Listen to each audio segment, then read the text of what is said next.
Welcome to our training session on avoiding rear-end collisions for light commercial vehicles.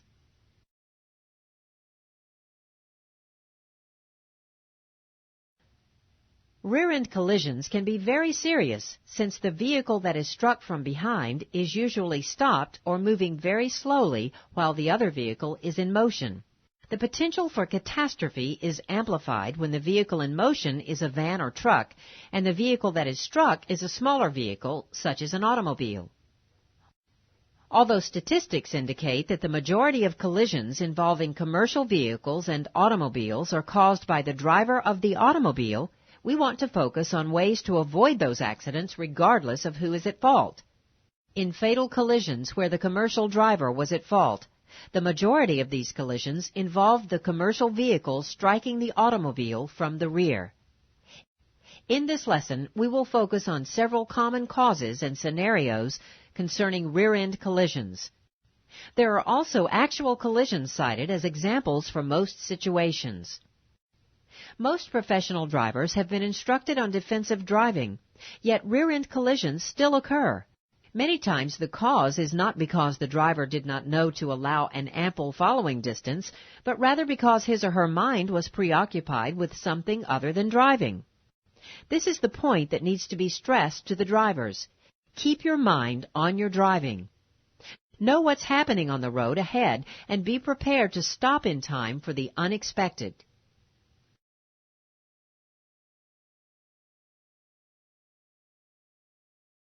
After completing this training session, you will be able to list the 6 major factors that contribute to rear-end collisions. State what you can do to avoid colliding with a vehicle in front of you. Describe how you can reduce the risk of another vehicle colliding with yours from the rear.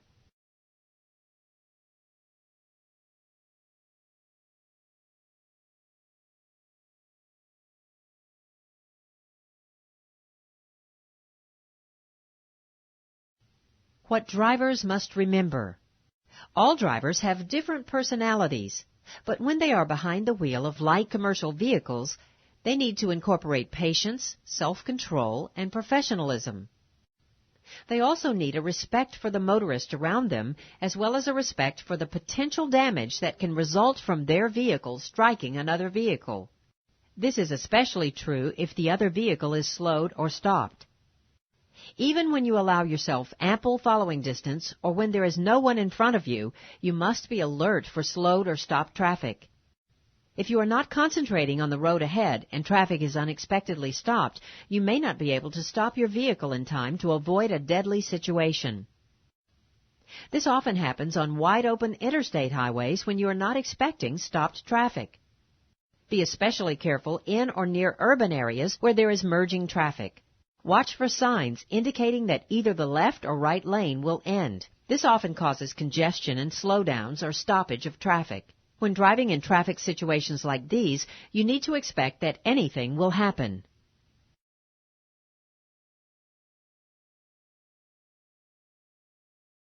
Common causes of rear-end collisions. We're going to look at a number of factors that can lead to a rear-end collision. The first of these is lack of concentration. Many motorists have been killed because a commercial driver was not paying attention to the traffic in front of him or her. These were ordinary people with families and lives of their own. They had family members waiting for them to return home. Quite often, the commercial drivers were also fatalities in these accidents. They had families waiting for them to come home as well.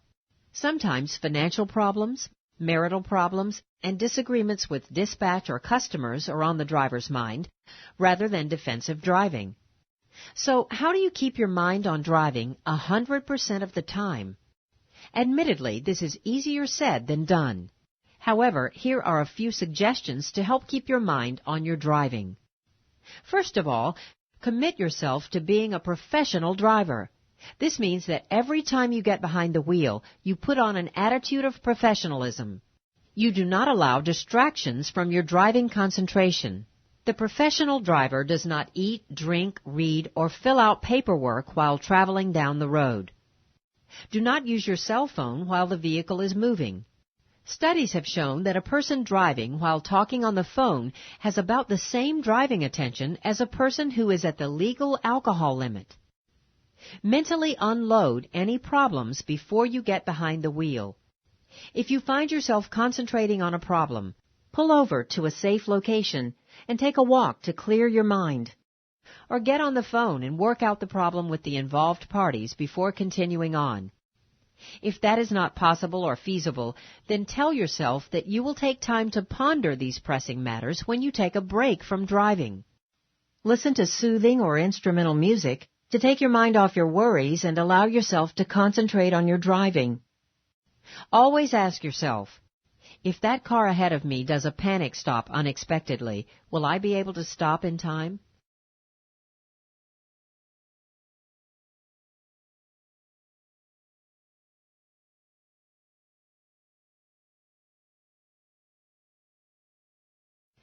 Let's look at an actual collision where a driver's lack of concentration had terrible consequences. Martin, the driver of a flatbed delivery truck, was upset with his supervisor as he drove down I-75 in Florida. He had planned to get home early, but instead was dispatched to pick up another package. The conversation with his supervisor was not a pleasant one, and his conversation with his wife was equally unpleasant when he called to tell her he would not be home as scheduled. Their marriage was already on the rocks, and this would not make matters any better. As Martin drove down I-75, his mind was everywhere but on his driving. Just beyond an overpass, traffic had stopped for an accident ahead. As Martin drove along, stewing and fuming over his recent phone conversations, he did not notice that traffic had stopped until he was 200 feet behind the stopped car in front of him. He then slammed on his brakes, but plowed into the stopped traffic. An elderly couple in their car was killed. A young girl on spring break was killed, and 2 of her friends were severely burned and scarred for life. Several other people also had less serious burns and injuries.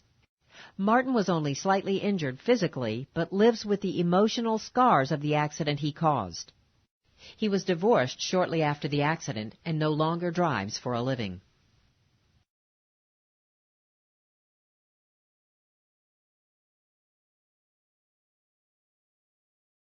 Think about this incident for a moment. What might this driver have done differently to keep his mind on his driving? A. Pulled over and taken a walk to clear his mind. B. Talked about the problem on his cell phone with a friend while driving. C. Listened to soothing or instrumental music. D. Concentrated on his financial problems, marital problems, and disagreements. E. Taken an alternate route. F. Made a conscious commitment to being a professional driver before he got in the vehicle that day.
Following distance is the next common cause of rear-end collisions we'll look at. The driver of a truck or van must maintain an appropriate following distance in order to stop in time when traffic stops unexpectedly. You, as a professional driver, must also be more alert than the automobile driver. You need more room to stop, so it's important to be alert and be prepared for unexpected occurrences. At highway speeds, you should always maintain an approximately 3 to 5 second following distance between yourself and the vehicle ahead of you on dry roads, depending on the size of your vehicle. Larger vehicles, such as tractor-trailer trucks, require 6 to 7 seconds of following distance. You can gauge your following distance by identifying a fixed object on or near the roadway, such as a sign, white line, or overpass. After the vehicle ahead of you passes the fixed object, count the number of seconds that it takes you to reach the same location. Count by using 1001, 1002, etc.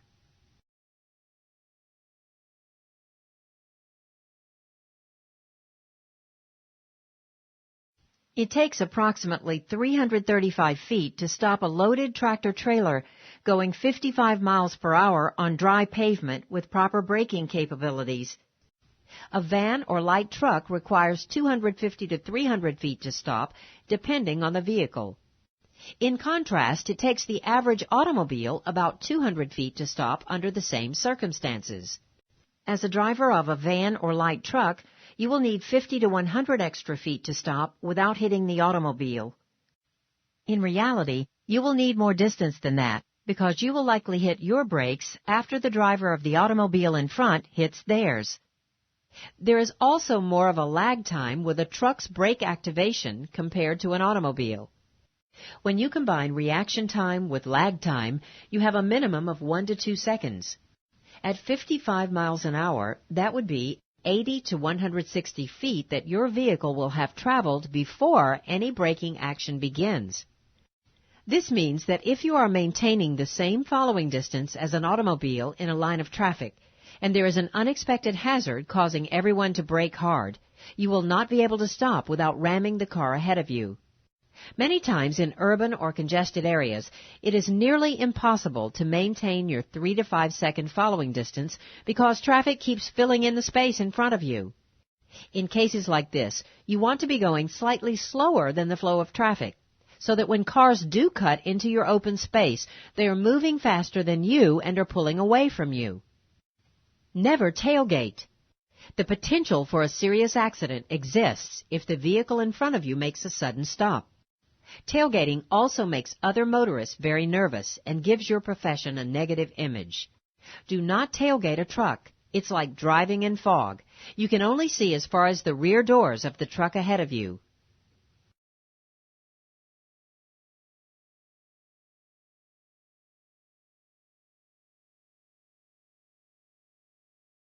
Let's look at another actual collision. A utility truck driver was following another truck through St. Louis freeway traffic. They were talking to each other on the two-way radio as they navigated around the city. Suddenly, in front of the first truck was an elderly couple in a car. They were confused about which direction to go, where the freeway split and stopped right in the traffic lane. The first truck immediately swerved right with no time to communicate on the radio to the following truck. The second truck smashed right into the stopped car, which burst into flames. Both occupants of the car were burned to death. The driver of the truck suffered serious injuries requiring extensive hospitalization. He was following the first truck too closely and did not have a clear view of the road ahead in order to avoid the stopped car. Basically, he was driving blind.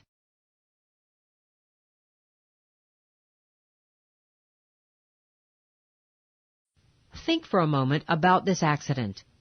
Which of the following was a contributing factor to this collision? A. Following too closely. B. Weather. C. Talking on two-way radios. D. Time of day. E. All of the above. F. A and C.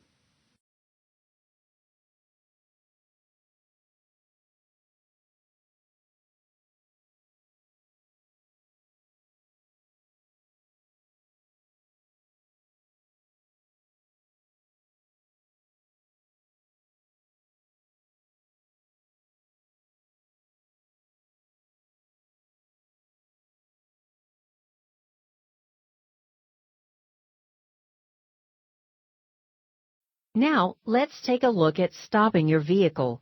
Stopping distance varies mainly with speed and is the total distance required to stop a vehicle from the time the driver recognizes the need for action until the time the vehicle is fully stopped.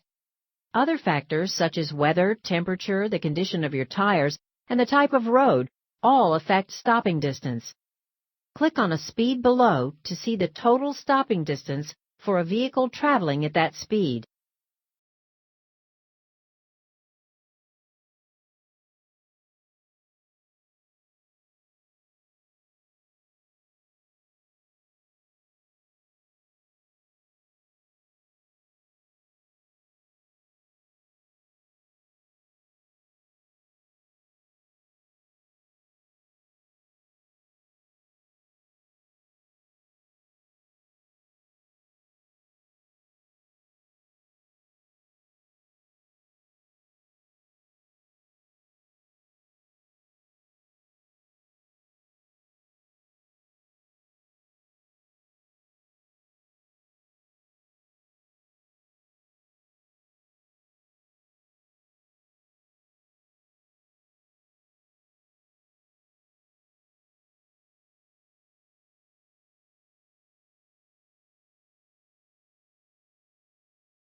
Another possible cause of a rear-end collision and potentially fatal situation is a driver who is running late or who is in a hurry. While schedules are always part of a commercial driver's life, running late for whatever reason can be deadly. When you are rushing to make up time, you are not driving defensively. At times like this, a driver is usually taking risks that he or she would not normally take. How do we prevent ourselves from getting caught up in a rushed situation? First of all, you must do your best to manage your own time effectively so you are not running late. When delays beyond your control occur, you need to manage the situation the best you can at that point. If possible, make a phone call and adjust your next appointment so that you are not running late. If you cannot rearrange your schedule, you need to take the view that you will do your best, but you can only get there as quickly as safe driving allows. That means you are not going to waste any time, but you cannot drive faster or take any unnecessary risks to get to your appointment.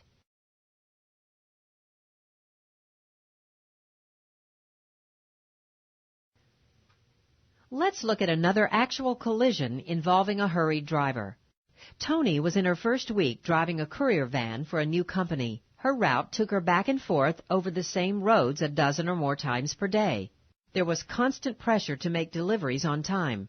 She usually tried to make up some time on an 8-mile section of divided highway along the route.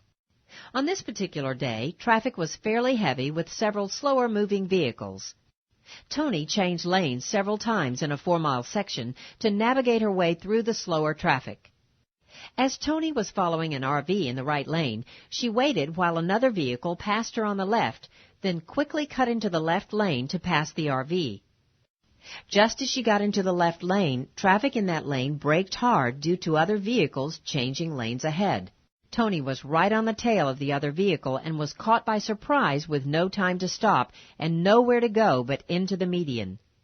Unfortunately, she crossed over into the oncoming traffic and collided with a flatbed trailer. This ended her driving career and disabled her for life.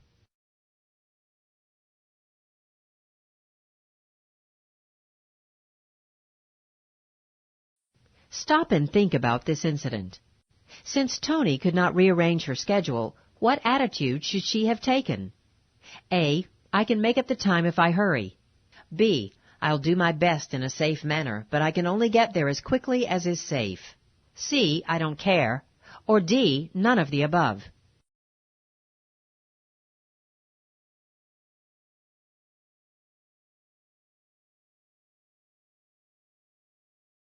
A high percentage of collisions occur at intersections. This is not surprising in that this is where traffic is crossing, slowing, stopping, turning, etc. Sometimes motorists are confused about where to turn. Others are impatiently waiting for a break in traffic, and others disregard the traffic signs and rules completely. Intersections should always be an area of special caution for drivers. Be prepared for the unexpected. Don't assume that the car ahead of you will proceed through an amber light. If that vehicle decides to make a sudden stop at the amber light, will you be able to stop in time? Conversely, if the light ahead is red but turns green as you approach, don't assume that the stopped line of traffic will be moving at your speed by the time you reach the intersection.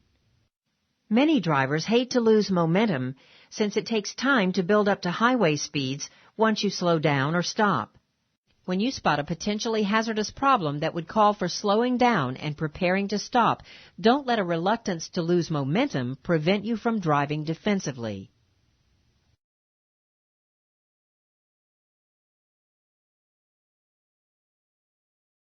So let's examine a real-life collision involving an intersection.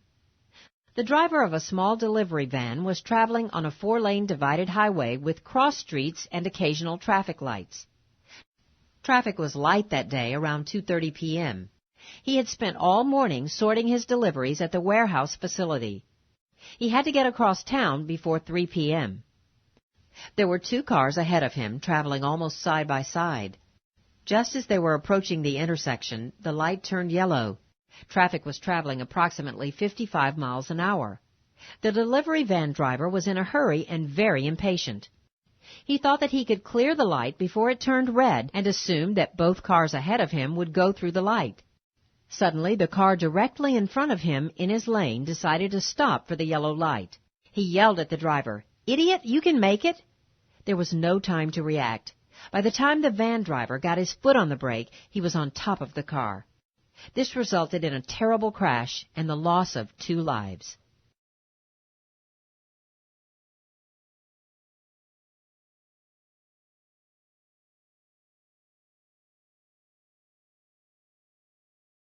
Think about this accident.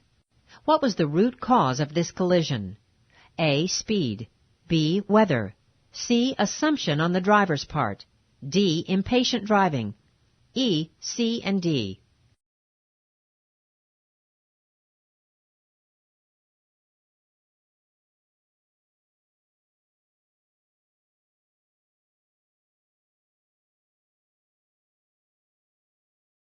Construction zones can be deadly areas. You must always be prepared for the unexpected. Construction equipment may unexpectedly pull onto the roadway, or a flag person may be posted to stop traffic. Dust or mud may be an additional hazard, as well as other motorists that are just plain confused. Construction on a freeway or interstate highway system is particularly dangerous and deadly. Sometimes you will encounter the construction signs along with a reduced speed limit posted. However, you might drive for several miles without encountering any construction activity. It's very easy to resume driving at normal highway speeds. Then, when you are not expecting it, traffic may be stopped for construction activity. When you are in a construction zone, obey the posted speed limits and be especially alert for stopped traffic. Do not exceed the posted speed limit in a construction zone, even if the other traffic is exceeding the limit. When approaching a construction area where traffic must merge to 1 or 2 lanes, expect that other traffic will be cutting in front of you. Be alert for vehicles driving on the shoulder to get around you and other traffic.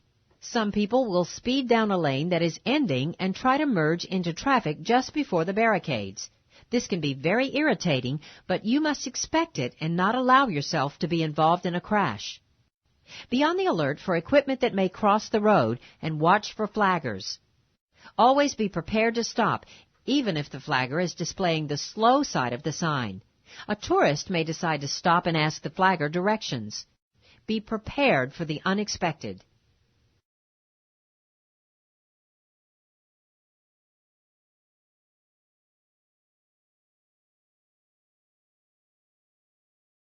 Let's look at a collision that occurred in a construction zone. The driver of a delivery truck had completed his last stop of the day. He pulled back onto the interstate for the 12-mile drive back to the store. This section of highway was under construction and reduced to 1 lane of traffic in each direction on the southbound side. For many miles of the construction zone, even though the posted speed was 45 miles an hour, there was no construction visible, so traffic tended to pick up speed. The driver gradually crept up to the normal highway speed of approximately 60 miles an hour, along with the flow of the other traffic. There was a slight knoll in the highway, and as the driver topped the knoll, he realized that traffic was stopped in his lane just ahead. Oncoming traffic was in the left lane, and construction equipment and workers were on his immediate right. He braked hard, but smashed right into the car in front of him and 3 more cars in line. 3 people died as a result of the collision, and several more were injured.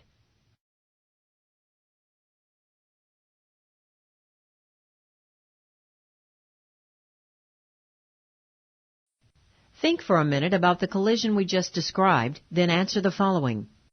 It is acceptable to gradually increase your speed in a construction zone if it appears there is no construction being performed at that moment. A, true. B,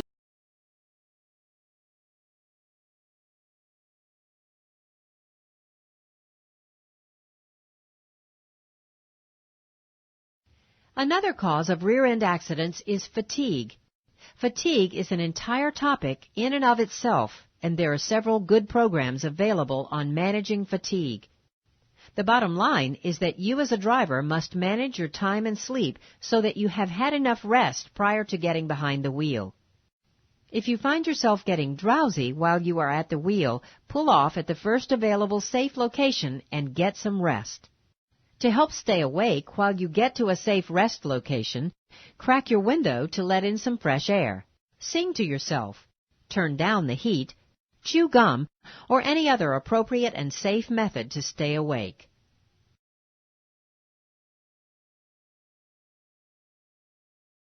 Don't be an obstruction. When we are talking about rear-end collisions, there are times that you need to be careful not to get rear-ended yourself. When you are planning to pull over to get some rest, do not pull off on the shoulder of the road. Too often, other drivers that are drowsy will drift onto the shoulder and run into the rear of your vehicle. This is very often a fatal accident for the person that hit you. In poor weather or at night, people will not always realize that you are stopped and drive toward your rear taillights thinking that they are following you. By the time they realize you are stopped, it is often too late. Never pull over and stop on the shoulder of the exit ramp. Traffic is exiting at highway speeds and may run into you at a dangerous speed. If possible, find a well-lit and secure area where you personally are not susceptible to danger and you are not likely to be hit by moving traffic. Never ever stop on the shoulder of the road.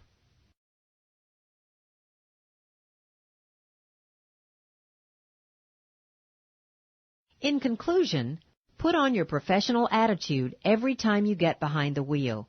The drivers around you are not necessarily concentrating on what they are doing, so you have to be prepared. Don't allow an unskilled motorist to involve you in an accident. Maintain an ample following distance and be prepared for the unexpected. Don't allow yourself to become frustrated or angry with other motorists, and always get rest when you need it. You are the professional driver with a larger vehicle. This is a big responsibility that must be taken seriously because there are serious consequences. Federal Highway Administration statistics reveal that over 70% of all the collisions involving commercial vehicles are caused by the driver of the automobile. However, of the fatal collisions where the commercial driver was at fault, over 80% of these collisions were rear-end collisions. Managing your time effectively and avoiding being rushed will help make your life on the road less stressful and will also help you drive more safely. Practice patience and always drive within the speed limits and a bit slower than the traffic around you. Always, always concentrate on your driving. Be a professional. Drive in a manner that protects the safety of those around you as well as yourself.